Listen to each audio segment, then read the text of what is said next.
Alhamdulillahilladzi anzala asy-syakinata fi qulubil mu'minin liyazdadu imanan ma'a imanihim.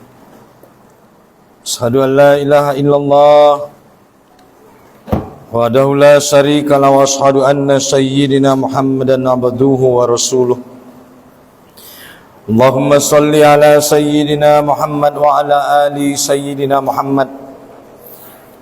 Wa qala ta'ala ya ayyuhalladzina amanu taqullaha haqqa tuqatih wa la tamutunna illa wa antum muslimun. Wa qala ta'ala fi ayatil ukhra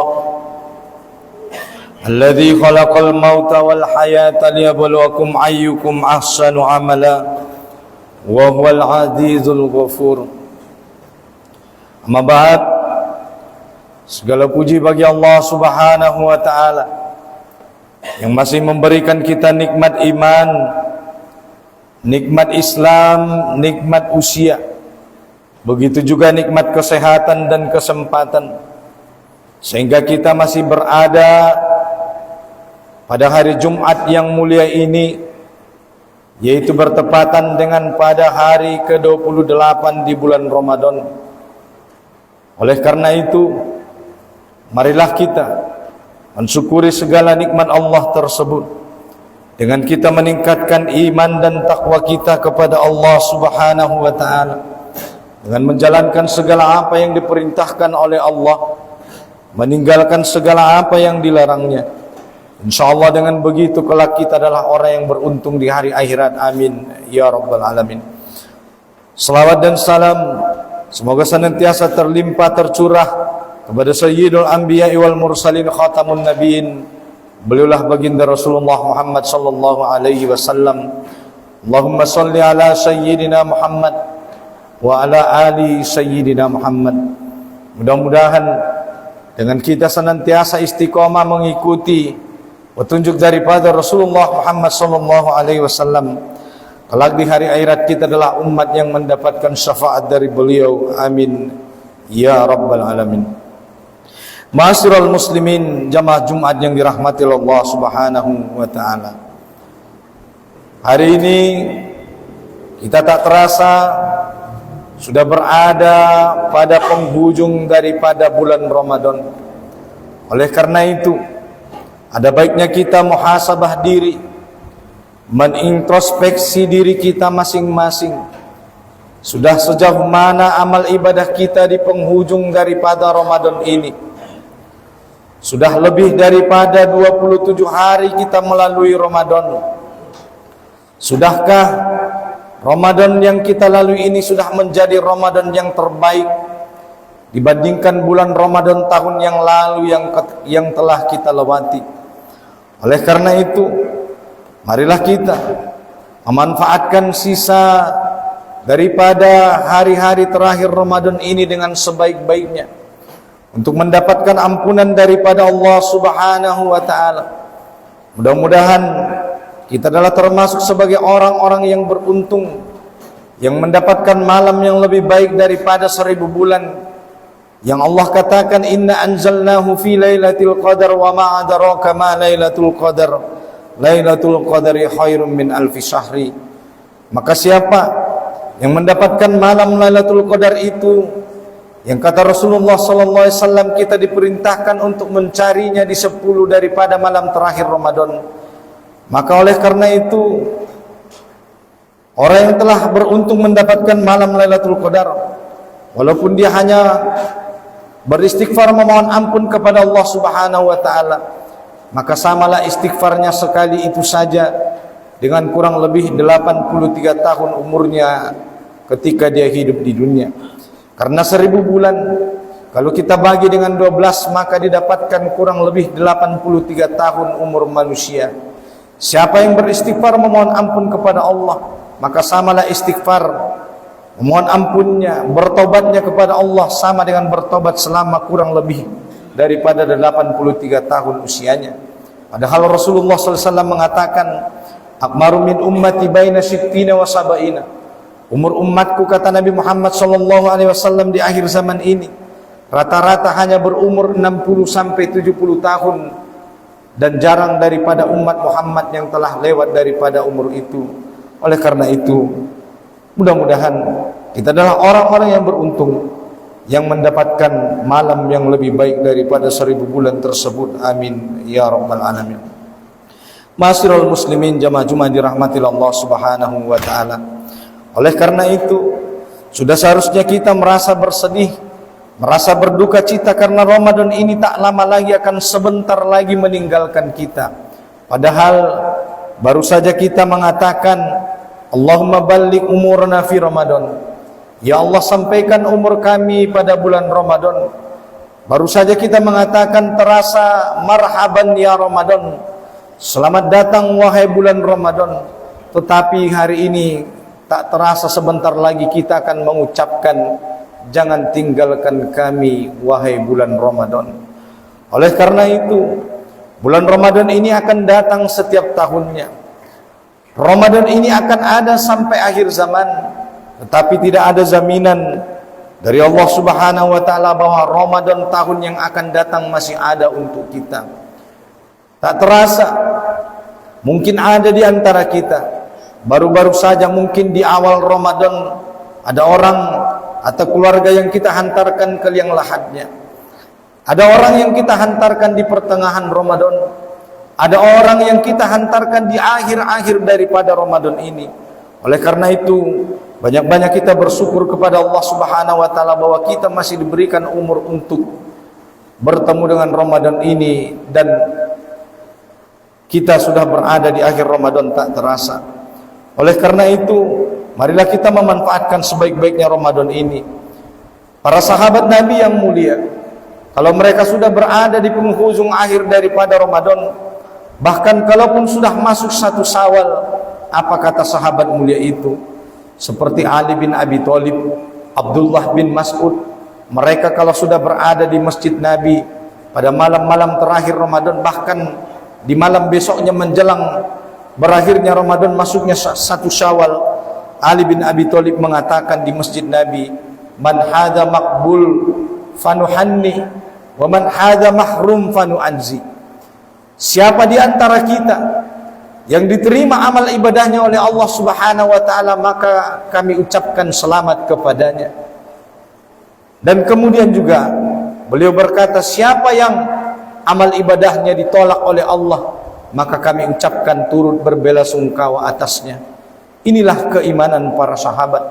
Inilah keimanan generasi terbaik, bahwa walaupun Ramadan akan berakhir, bahkan sudah Ramadan pun telah berakhir, pikiran mereka, hati mereka masih digelayuti rasa khawatir apakah amal mereka diterima oleh Allah Subhanahu wa taala atau tidak diterima oleh Allah Subhanahu wa taala. Sementara banyak hari ini manusia, mereka beramal ibadah terutama di bulan Ramadan. Bahkan mereka tak sedikit pun peduli, tak sedikit pun di dalam hati mereka merasa khawatir apakah amal ibadah mereka diterima oleh Allah atau tidak diterima oleh Allah. Banyak orang hari ini, mereka beramal begitu saja lalu lepas, tanpa pernah merasa khawatir di dalam dirinya apakah amalnya diterima atau tidak diterima oleh Allah Subhanahu wa taala. Itulah kenapa sahabat mulia Ali bin Abi Thalib mengatakan seperti itu. Siapa yang diterima amalnya, kita ucapkan selamat kepada dia, dan siapa yang ditolak amalnya oleh Allah, maka kita ucapkan berbelasungkawa. Oleh karena itu, mudah-mudahan seluruh amal ibadah kita selama bulan Ramadan ini adalah amal ibadah yang diterima oleh Allah. Salat kita adalah salat yang diterima oleh Allah. Sedekah kita, infak kita adalah amal yang diterima oleh Allah Subhanahu wa taala, agar kita termasuk sebagai orang-orang yang beruntung nanti ketika telah masuk 1 Syawal. Kita adalah orang-orang yang diampuni oleh Allah Subhanahu wa taala dosanya, sebagaimana bayi-bayi yang baru dilahirkan bersih tanpa dosa. Oleh karena itu, sebelum kita mengakhiri daripada Ramadan ini, ada satu kewajiban lagi yang Allah bebankan kepada kita, yaitu agar kita jangan lupa membayar zakat mal ataupun zakat fitrah. Allah Subhanahu wa taala mengatakan dalam Al-Quran surah At-Taubah ayat 103, Allah berfirman, "Uzmin amwalihim shadaqatan wa tutahhiruhum wa tuzakkihim."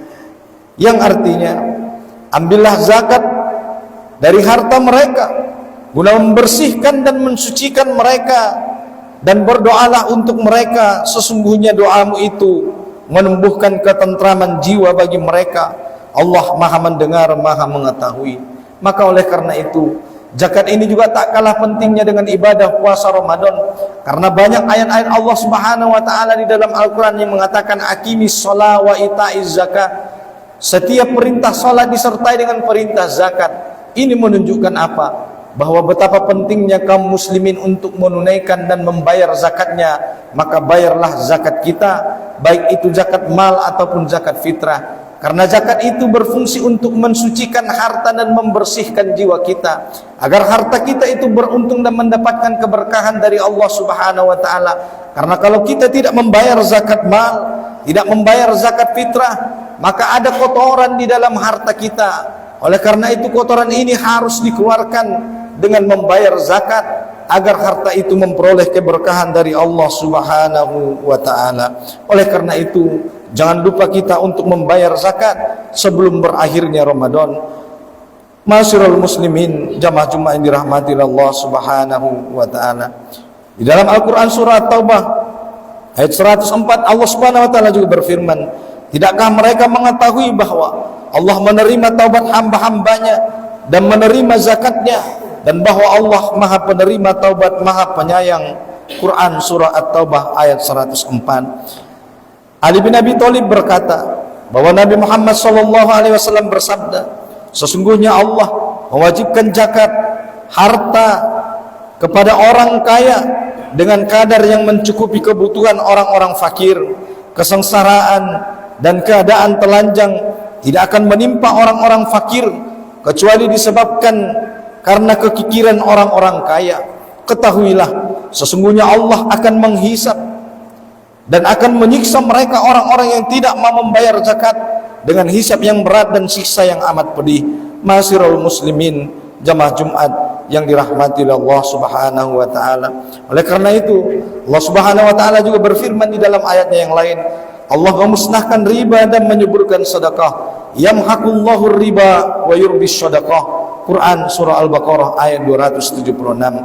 Dan sahabat mulia Jabir radhiyallahu anhu berkata bahwa seorang pernah bertanya kepada Rasulullah SAW, apa pendapatmu jika seorang telah menunaikan zakat hartanya?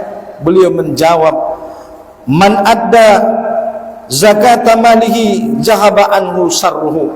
Siapa yang telah membayar zakat, menunaikan zakat hartanya, maka keburukan telah hilang dari dirinya. Ma'asyiral muslimin rahimakumullah, Allah Subhanahu wa taala juga mengancam orang-orang yang tidak mau membayar zakat. Ancaman Allah bagi orang yang enggan membayar zakat, Allah berfirman, dan orang-orang yang menyimpan emas dan perak tapi tidak menginfakkannya di jalan Allah dengan membayar zakatnya, maka berikanlah mereka kabar gembira, kelak kepada mereka akan mendapatkan azab yang pedih. Ingatlah, pada hari ketika emas dan perak di hari akhirat akan dipanaskan di dalam neraka Allah Subhanahu wa taala, di dalam neraka jahanam. Lalu dengan itu disetrika dahi mereka, lambung mereka, punggung mereka, seraya dikatakan kepada orang-orang yang enggan membayar zakat, maka inilah harta bendamu yang dulu kamu simpan di dunia, maka rasakanlah azab dari Allah Subhanahu wa taala. Begitu kata Allah dalam surah At-Taubah surah ke-9 ayat 34-35. Ma'asyiral muslimin, jamaah Jumat yang dirahmati oleh Allah Subhanahu wa taala. Oleh karena itu, Anas radhiyallahu anhu berkata juga bahwa seseorang dari Bani Tamim mendatangi Rasulullah SAW lalu berkata, wahai Rasulullah, sesungguhnya aku memiliki harta yang banyak, keluarga dan tamu-tamu. Katakanlah kepadaku, apa yang harus aku lakukan dan bagaimana aku menginfakkan hartaku? Rasulullah SAW bersabda, tuhrizuz zakata mim malika fa innaha tuhratun tutahhiruka wa tasilu aqrabiaka wa ta'rifu haqqan al-miskin wal jari wassail. Yang artinya, engkau mengeluarkan zakat hartamu karena zakat itu mensucikanmu, engkau mempererat tali kekerabatanmu, dan engkau mengetahui hak orang miskin, tetangga, dan orang-orang yang meminta. Oleh karena itu, Jangan lupa kita untuk membayar zakat mal dan zakat fitrah, karena kalau kita tidak membayar zakat fitrah dan zakat mal, maka kita akan termasuk sebagaimana kata Allah Subhanahu wa taala di dalam ayatnya, ara'aital ladzi yukadzibu biddin fadzalikal ladzi yad'ul yatim wa la yahuddu ala ta'amil miskin. Tahukah kamu siapa yang disebut pendusta agama? Mereka adalah orang-orang yang suka mengharding anak yatim piatu dan tidak menganjurkan memberi makan fakir miskin. Jangan sampai kita disebut orang-orang yang pendusta agama karena kita tidak menganjurkan untuk memberi fakir miskin mereka untuk memenuhi kebutuhan hidupnya, tidak menolong orang-orang yang kesusahan, tidak mau membayar zakat, maka tidak berguna solat-solat sunnah kita, ibadah-ibadah sunnah kita. Kalau kita tidak mau membayar zakat, maka kita termasuk sebagai orang-orang yang pendusta agama. Nauzubillah summa nauzubillah. Oleh karena itu, dengan membayar zakat, kita berharap nanti ketika masuk satu Syawal Idul Fitri, tidak ada lagi orang-orang fakir miskin, orang-orang yang kesusahan. Mereka di hari Idul Fitri tidak ikut bisa merayakan kebahagiaan Idul Fitri karena mereka harus mencari sesuap nasi, pontang-panting ke sana kemari untuk memenuhi kebutuhan hidupnya. Itulah kenapa kita harus segera menunaikan zakat kita agar orang-orang fakir miskin juga bisa nanti berlebaran sebagaimana kita berlebaran dan berbahagia bersama keluarga kita. Oleh karena itu terakhir kata Allah Subhanahu wa taala di dalam ayatnya, walitukmilul iddata walitukabbirallah, maka sempurnakanlah bilangan puasa dan bertakbirlah kepada Allah Subhanahu wa taala. Kalau ada puasa kita yang tertinggal, barangkali ada keluarga kita yang sakit atau yang sudah tua renta dan dia tidak bisa melaksanakan ibadah puasa Ramadan selama 1 bulan ini, maka kata Allah, wa 'alal ladzina yutiquna fidyatun ta'amul miskin, maka jangan lupa untuk membayarkan fidyah mereka karena puasa yang tertinggal, baik itu dikarenakan ujur syar'i sakit yang sudah tidak bisa sembuh atau karena tua renta, adalah utang kepada Allah. Rasulullah SAW mengatakan utang kepada Allah lebih berhak dibayar daripada utang kepada manusia. Oleh karena itu bayarkan fidyah kepada amil zakat. Karena di sini sudah ada insya Allah biasanya amil zakat yang menanti zakat daripada kita. Mudah-mudahan harta kita itu memperoleh keberkahan daripada Allah Subhanahu wa taala. Dan terakhir, kalau sudah berakhir nanti Ramadan, di malam berakhirnya Ramadan ini, maka jangan lupa kita walitukabbirullah, kata Allah, bertakbirlah mengagungkan asma Allah. Maka mari kita nanti di malam daripada berakhirnya Ramadan bertakbir mengagungkan asma Allah. Bahkan kita diperintahkan walaupun nanti telah masuk 1 Syawal, kita jangan lupa, kita boleh bergembira, tetapi jangan lupa kita berzikir kepada Allah, walitukabbirallah, dengan mengagungkan asma Allah, banyak-banyak berzikir kepada Allah. Mudah-mudahan nanti kita di 1 Syawal nanti adalah orang-orang yang beruntung, bersih daripada dosa sebagaimana bayi-bayi yang baru dilahirkan, dan insya Allah kelak di hari akhirat kita adalah orang-orang yang beruntung mendapatkan surga Allah Subhanahu wa taala, surga jannatun tajri min tahtihal anhar, surga yang mengalir di bawahnya sungai-sungai, yang kata Allah orang-orang beriman kekal di dalamnya, khalidina fiha, yang kata Allah surga itu uiddat lil muttaqin. Mudah-mudahan itu adalah kita semua, amin ya rabbal alamin. Barakallah li wa lakum fil Qur'anil azim wa nafa'ani wa iyyakum bima fihi minal ayati wa dzikril hakim wa taqabbalallahu minna wa minkum tilawatahu innahu was-sami'ul alim. Aqulu qouli hadza wa astaghfirullahal azim innahu wal ghafurur rahim.